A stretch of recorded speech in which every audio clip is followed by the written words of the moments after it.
Hello, everyone, and welcome back to Zombie Bites Theater, where we are celebrating spooky season around these parts, and we are doing it with a mini movie marathon. And by mini, I mean short films, because we are what? Lazy. And we like short films. More importantly, we like short films. We hope that you guys are having fun. We are having a blast. We've seen some really great short films, and we have a lot more still to go.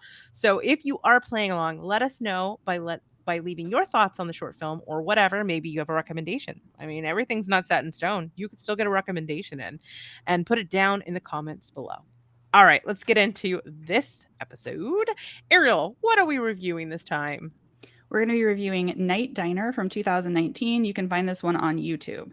It was written and directed by Khaled Ridgeway, who went on to direct his first feature-length film in 2020 called Death of a Telemarketer, which actually stars Lamorne Morris from New Girl, Jackie Earle Haley, and Haley Joel Osment.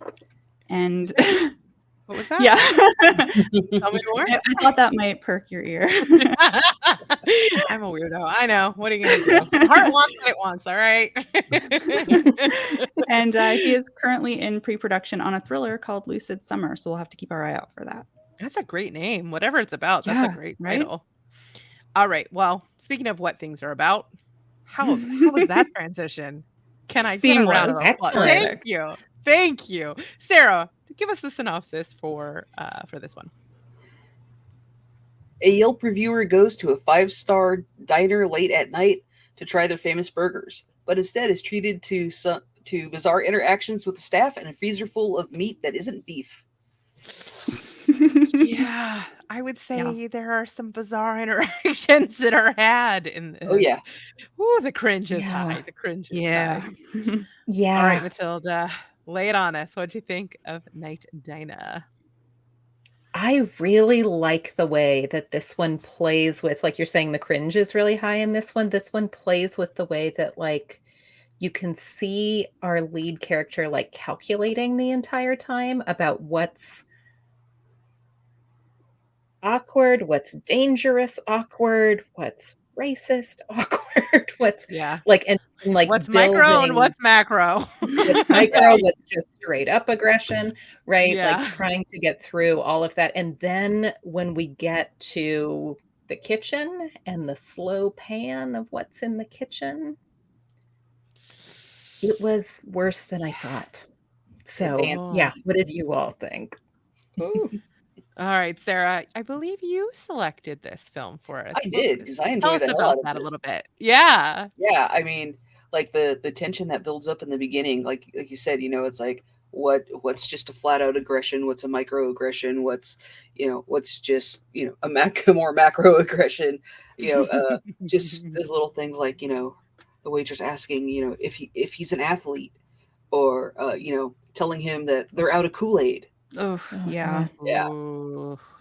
Just and just other little the cook putting on the hardcore dirty rap when he goes back to make the food, and then like that photo album was creepy. Yeah, it was upsetting. Yeah I was getting like fresh Dahmer vibes.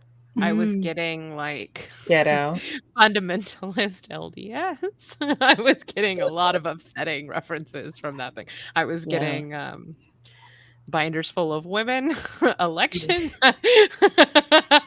It was a lot. All right, how about you, Ariel? What did you think of Night Diner? Yeah, I mean, it is upsetting, but this movie is really good. For such a short film, it really sets up the diner and the characters and just how uncomfortable this guy is. And you feel for him so much because it's so late at night and he's there by himself, and the tension just keeps rising where it goes from uncomfortable to dangerous pretty quickly, Mm-hmm. And when he goes into that kitchen, you guys are right, it's so dark. Like the way that you see the, butcher knives and everything's all bloody in a way that it wouldn't be if you were chopping up meat. Do you know what I mean? Like thicker blood instead of like runny fat and blood from it. It's just gross. And then when you like burger meat or something, it wouldn't look like it just doesn't sound very appealing. The runny blood and fat, not the gross blood. Can we just forget I said that? Like, let's just move on.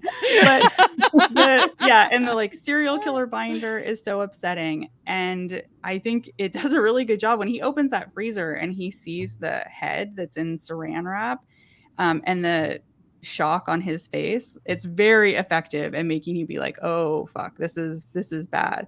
Like, I wish that it had ended in a different way, not because I think the movie would be better, but just because I wanted him to like get out of there okay. But it's a good short. Yeah, I invested in him pretty quickly, and I think part of it is because you guys have kind of touched on all the horror elements, but we haven't talked about the humor in this. Like, as dark and upsetting these aggressions and microaggressions are, there's actually a lot of like funny things in this too, like him talking about getting into, writing about food, and then he's a Yelp reviewer. Yeah. Those little subtle bits of humor are, I mean, they I think tonally make this a little more complex and interesting, but also they make you genuinely care about this guy, even though you don't have a lot of time to attach to him. I mean, it also helps that everyone else on screen is absolutely despicable, but it could be 3 for 3 instead. It's 2 for 3. You know what I mean? You like him. That's what I'm going with this. Math is not for me. Okay, I'm a writer, not a mather. All right, let's move forward. Let's talk about that weird blood thing Ariel said. I feel like we didn't circle back. But yeah, so ultimately, I thought this thing was pretty great. I thought performances were really great, and I would love to see more of what this director is doing. So I would recommend it. How about you, ladies? Yeah, this one's worth watching. Yeah, absolutely. There's one other really smart thing in this that I wanted to mention, which is that that he is the person who's in danger, but the waitress is the one who's upset and is acting injured. And I think that is this like really wonderful, subtle, and accurate kind of dynamic play. Yeah, that's true. I mean, like, she's the one that's actually touching him and feeling his muscles, and then you're right, playing and being a giant creep out. Yeah, I think you're right. I'm glad you pointed it out, because I do think that is actually pretty like intentional and incisive. And all right, great. So it's gonna be hard to top this one, but we're gonna try. What are we watching on the next episode, Matilda? So tomorrow we are going to be watching Cleansed from 2008, which is available on YouTube. And that one is also going to be quite a discussion, I think. So I'm excited for that. So thank you so much for tuning in for this one. Leave your comments down below. You know the drill now, and we will see you tomorrow. Bye. Thanks to everybody for listening, and thank you to my co-hosts. Our theme music for this episode is Apprehensive at Best by BizBaz Studio.